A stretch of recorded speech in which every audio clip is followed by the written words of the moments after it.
You're watching Bali News Now for all the news you need to know, don't need to know, and possibly already knew. But first, introducing your host, Russell Woodgate.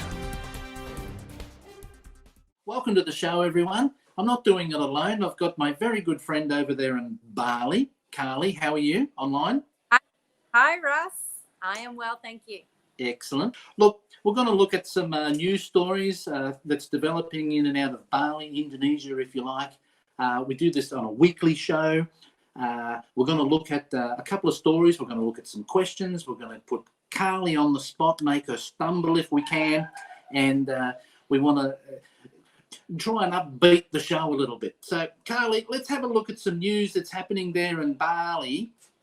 Oh, well, one of the big news is happening here, and I did see it did reach the Aussie News this week, was one of the yoga businesses in Bali here in Ubud had a mass gathering on the weekend, and somebody called them out on it on Twitter. Have you seen that come across? This is the yoga retreat. They're the people that get together and they had like a mass chanting. I read it was a yoga chant where they all came together and chanted, but it's kind of been really big news here because people are pretty pissed about it because they're together with no masks, and locals are not happy about this. Not just locals, but locals and a lot of foreigners have had a lot to say about it because we have been told to social distance, we have been told to wear masks, and then what came out was the complete, opposite of that, what they were doing. So yeah, there's a lot of talk about that. How upsetting is it to the locals? I mean, are they really disappointed about this? Oh, well, I think there's a lot who are disappointed because it makes it seem, and even me as a foreigner, it's disappointing because it makes us kind of get tarred with all the same brush. The Bali tourism people, they're looking at perhaps looking at digital nomads. What's that about? Look, this was some of the good news that came out this week, and I think it's really progressive of the Indonesian government to start looking at Bali, of welcoming digital nomads on their very own kind of visa. Carly, I'm a little bit of a dummy. What is a digital nomad? What is this? So a digital nomad is basically someone with no fixed address. They make their money generally online, and they travel around. They do these ones. They make their money online on their laptops, and they make their way around. And we have thousands of digital nomads who base themselves here in Bali most of the year. So a digital nomad can work anywhere in the world on their laptop, but they're choosing to be in Bali at the moment. Yeah, so I think on the actual one of the main digital nomad sites, Canggu in Bali is listed as the second best place in the world to be a digital nomad because of the cost of living and the lifestyle that people can have. So they can be making the kind of money that they make back home from their computer, and they're making it from home, but they're living a cheaper lifestyle here. So is this something that Bali government, I guess, would look at it as a visa, perhaps, special to nomads? Yeah, so at the moment it's a real grey area. It's is it illegal? Is it legal? They're here on a social visa. They're not technically working in Bali. They're working on their laptops.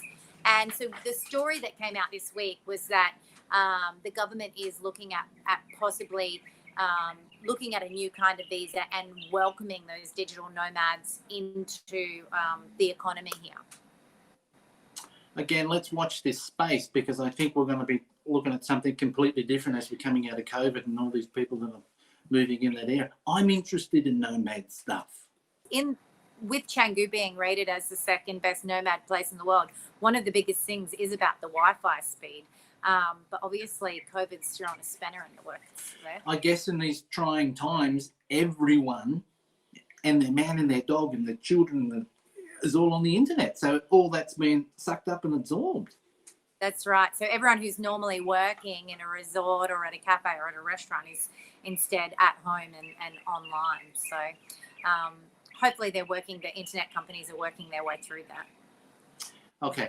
here we go. Looking at small businesses in Bali at the moment, I believe that you've caught up with someone. It's called Bali Happy Baby. What's the story there? Yeah, so I'm really interested just on a personal level. I love to talk to the locals who were working in a tourist business to see what they're doing now. So this week I caught up with a lady named Wayan who had a baby equipment hire company called Bali Happy Baby. Obviously, there's business for her now. So I caught up with her to find out what she's doing now to make money, to make it through this time. Okay, so what she used to do is if you were in Bali and you come with your small family and you needed to hire a pram, or you had a pool in the back of your resort that you wanted to be protected because you're little ones, you would go to Wayan. Yeah, you'd go to Wayan and you could hire a temporary pool fence from her, hire baby equipment, and don't mind my dog going crazy in the background. And you can, and so we caught up with her. She's got no business at the moment because there's there's no tourists, so there's no baby prams to hire. So what is she doing? Hi Wayan, thank you for joining us. Can you start by telling us a little bit about your business here in Bali and what's it called? My business is Bali Happy Baby. Bali Happy Baby, and what do you do? I do pool fencing and baby equipment Hire. Yeah. So when people come over on is it mostly tourists? When people come over on their holidays and they have young children, they hire prams and and also the temporary fencing for the pool villas. Yeah. And how long have you had that business for? It's about 6 years. And who are your main customers at Bali Happy Baby? Most Australian. Mostly Australian tourists. So what's happened since no more tourists? I need to thinking about what I have to do so I can get money. Tell us a bit about what you started to do to try and earn some money while your business was sleeping. Yeah, for first 3 months, I just stay home because I was scared About the disease itself, about corona, yeah. And then after 3 months, I think that if I stay like that, maybe it's not about COVID again, but starving. Yeah, you run out of money for If food. we stay home, what the people need during this time, because I think because many people lost their job, so they're not able to buy anything except they need it. Yeah. What was that you decided everybody needed at this time? It's masks. Masks, yeah, Yes. and that's how we met, right? And then cheap. Yeah, cheap masks. Yes, that's cheap right. masks. Cheap masks. First I make a funny mask one, and all the people like them, and then maybe because when they wear the mask and it looks like somebody else's face. It is very funny. So Wayan made some corporate masks for us with our logo on it now. And so this is another part of the mask business you've been going into, right? So have you had some good orders for some masks like this? I got order from the Pila restaurant. Because it's kind of going to be part of a staff uniform now, right? Is to wear a mask. Yeah. So I think Wayan, you've been very inspiring that you've come from a business and that's can't operate at the moment, and you found something to try and get you a little bit of money to get you through this time. But tell us, do you plan on reopening Bali Happy Baby once the tourists come back? Yeah, of course. Of course. Maybe you'll have 2 businesses then. Maybe you will still be doing the masks and you'll have Bali Happy Baby. So thank you for giving us your time. And if you are coming to Bali and you need baby hire equipment, if you need a pool fence, or if you want to get some funny or corporate masks, Wayan's your lady to contact, and we'll put her contact details in the caption. Thanks for joining us, Wayan. Thank you so much, Karen. Okay, Carly, so I see now what you're saying. Great footage. Well done. Yeah, and I'm really proud of her. She's done a good job to transition into dealing with these times. Okay, let's take some questions. David is saying he's seeing footage of some parts of Bali being really, really empty, no one there at all, no bintang, and then he's seeing footage of lots of people, lots of bintang. What's going on there? Yeah, well, there's different areas of Bali that have like obviously the residential areas are still busy. That's where the locals live. But then there's different areas where a lot of expats are. So in the areas where there's a lot of expats, like Sanua and Canggu, those places, some venues there can still be quite busy. Whereas like Kuta, Legian and Seminyak, it's really still quiet around the streets there. Yeah, I can imagine. All right, Naomi, she wants to know about the local street food. Oh, good. How's that all going? Yeah, well, we love some local street food. When you are living here, you quickly find out that it's much cheaper to buy from the street vendors than it can be to cook for yourself. So we are definitely lovers of the local food around here. I bet I can guess what you'll say your favorite local food is, Russ. Is it nasi goreng? Yes, with the bintang, of course. I like mine a little bit spicy.